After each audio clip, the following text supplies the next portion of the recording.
नमस्कार दोस्तों, आज बहुत अनफिल्टर्ड बात करूंगा, है ना। ए.आर. रहमान साहब का एक इंटरव्यू आया। उस इंटरव्यू में उन्होंने कहा कि भारत में अब उन्हें काम मिलना बंद हो गया है। भारत नहीं, मतलब हिंदी फिल्म इंडस्ट्री में, मतलब जहां हिंदी स्पीकिंग बेल्ट है वहां पे, है ना। उनका कहना है कि अब उनको मुस्लिम होने की वजह से काम नहीं मिल रहा है। देश और इंडस्ट्री कम्युनल हो गई है। मैं कहता हूं भाई साहब, आप पूछो किसी भी हिंदू से आपका फेवरेट कंपोजर कौन है, जो भी 40-50 साल के एज का होगा। मैं नहीं बोलता अभी जो टीनेजर्स हैं वो किनको सुनते हैं, लेकिन हमसे पूछो, हम बोलेंगे कि AR. Rahman. AR. Rahman best music composer है और था।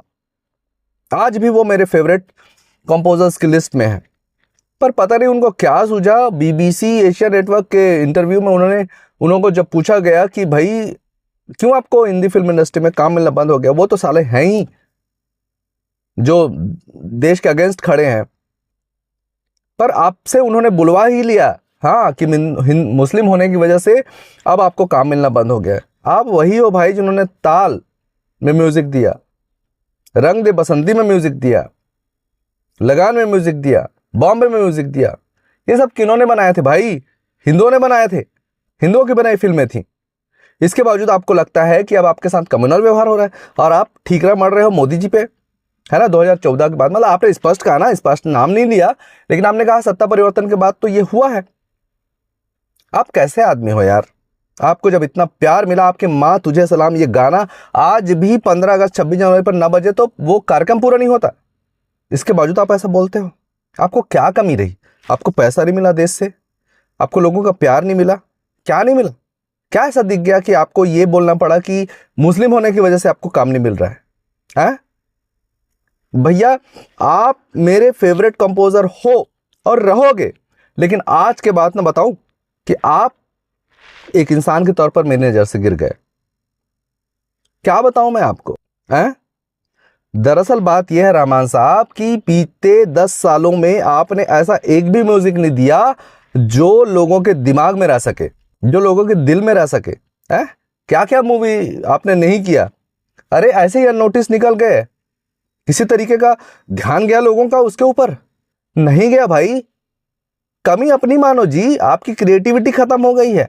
पता नहीं आपको किस लेवल में काम करने का मन चढ़ा है। शायद आपका अब अगला जो वो है वो हॉलीवुड ही है, या फिर बड़े जो विदेशी फिल्म इंडस्ट्री है वहां पे आपको शायद टिकना होगा। इस वजह से आप ऐसी बात कर रहे हो। हैं? आपने इमेजिन किया, आपने कभी भी सोचा कि आपने कैसे कैसे म्यूजिक दिए हैं? इतने गंदे थर्ड क्लास म्यूजिक, जहां पे मतलब कई बार ध्यान भी नहीं जाता और कई बार विश्वास भी नहीं होता कि आपने ये म्यूजिक दिया है। वही जिन्होंने रोजा के गाने दिए, बॉम्बे के गाने दिए, लगान के गाने दिए, ताल के गाने दिए, आपके गाने ऐसे लगते हैं आज की स्थिति में? नहीं भाई, पता नहीं आप क्यों जवान लोगों के साथ कंपीट करने में लगे हो। आप रहो ना अपनी बेसिक्स पे। आपने जैसे जैसे गाने दिए रहमान साहब, मैं गारंटी के साथ कह सकता हूं दुनिया में कोई नहीं दे सकता। ऐसे ऐसे गाने आपने दिए हैं और उसके लिए आपको बहुत प्यार है हमारी तरफ से, इरिस्पेक्टिव ऑफ हम कौन से लैंग्वेज से, कौन से धर्म से बिलोंग करते हैं। हमने, खासकर हम हिंदुओं ने कभी भी ऐसा भेदभाव नहीं किया।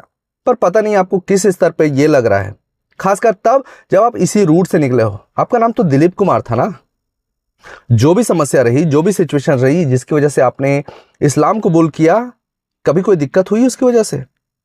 और कभी क्या आपको ये बोलने के लिए कहा गया कि आप हिंदू होकर अपनी आइडेंटिटी दिखाओ? कभी किसी ने ऐसा नहीं कहा। आप जो है उसी तरीके से आपको स्वीकार किया गया हमारे तरफ से। और मैं बताऊं, अगर आप तमिल इंडस्ट्री में रहते ना, आपको इतना नाम नहीं मिलता। आप सिर्फ बॉलीवुड में, जिसको हम हिंदी फिल्म इंडस्ट्री कहते हैं, उसमें आपने काम किया, जिसकी वजह से आपको वो है ना, बहुत सारी इंटरनेशनल लेवल की फिल्में भी मिली। वो आपकी तमिल इंडस्ट्री में काम करने की वजह से नहीं मिली रहमान साहब, आपको हिंदी फिल्म इंडस्ट्री में काम करने की वजह से मिली। दरअसल रहमान साहब, आप अपनी कमी समझिए। अब समय बदल चुका है। बहुत से नए म्यूजिक कंपोजर्स आ चुके हैं, जिसमें अनिरुद्ध हैं, शाश्वत सचदेव हैं, जिन्होंने अभी धुरंधर का म्यूजिक दिया। बहुत ही रिफ्रेशिंग है और आजकल के लोगों को बहुत अपील भी करती है। आजकल के लोगों को क्या, मुझे अपील करती है। मैं अब 40s में हूँ, मुझे अपील करती हैं। अगर आप ऐसी फिल्में बनाएंगे, ऐसी फिल्मों में म्यूजिक देंगे और क्रिएटिविटी के साथ देंगे, ऐसा नहीं कि आपको कॉम्पीट करना है किसी के साथ, आप अपने बेसिक्स पे रह के म्यूजिक दीजिए ना। आपकी जो क्वालिटी है, आपका जो टैलेंट है, उसके बेसिस पे आपने वो किया ही नहीं, और उसके बाद आप बोल रहे हैं कि कम्युनल होने की वजह से मुझे काम नहीं मिल रहा है। ये गलत है रहमान साहब, बहुत गलत है। आपको ये समझना चाहिए। आप मेरे फेवरेट्स में हैं, हमेशा रहेंगे, लेकिन आज के बाद अब मैं आपको एक इंसान के तौर पे बहुत शक की नज़र से देखूंगा। आपने वीडियो भी डाला ना, आप क्लैरिफाई करते हुए कि फ्रीडम ऑफ स्पीच, ये वो फलान ढिकान, वो सब कोई मायने नहीं रखता साहब। एक बार जो आपने कह दिया वो कह दिया, और आप अब नज़रों से उतर गए तो उतर गए। आपको ये सोचना चाहिए, आपको ये समझना चाहिए रहमान साहब। ठीक है, हम कम्युनल हैं, कम्युनल है ना। आपको लगता है 2014 के बाद आप कह रहे हैं ना, सीधे सीधे इनडायरेक्टली ही, सीधे सीधे क्या मतलब इनडायरेक्टली क्या, सीधे सीधे ही कह रहे हैं आप कि हम कम्युनल हो गए हैं। ऐसा नहीं है रहमान साहब। आज भी इंडस्ट्री में कितने सारे मुसलमान काम कर रहे हैं और अच्छा काम कर रहे हैं। नवाजुद्दीन सिद्दीकी हो गए, इरफान साहब ऑल टाइम फेवरेट्स में शामिल हो गए, बेचारे अब नहीं रहे, लेकिन उनके प्रति हमारे मन में इतना रिस्पेक्ट है कि हम क्या बोले। हम उनकी तुलना में हम शाहरुख खान, आमिर खान, सैफ अली खान, इन लोग को ऐसे ही नकार देते हैं। इनको हम देखते भी नहीं। एक्टिंग की जब बात आती है तो हम उनकी भी बात करते हैं, उनको भी हम टोक देते हैं। लेकिन इरफान खान साहब, मजाल है कि उनके बारे में हम कुछ बोले। एपीजे अब्दुल कलाम साहब, मजाल है उनके बारे में कोई हिंदू भी अगर गलत बोले तो हम उनके साथ लड़ जाते हैं।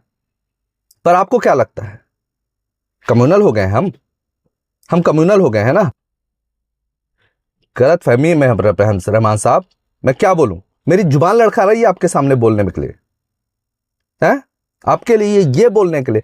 मैं कितने भावावेग में ये म्यूजिक, ये वीडियो बना रहा हूं, आप विश्वास नहीं कर सकते। क्या ही बोलूं मैं आपके लिए।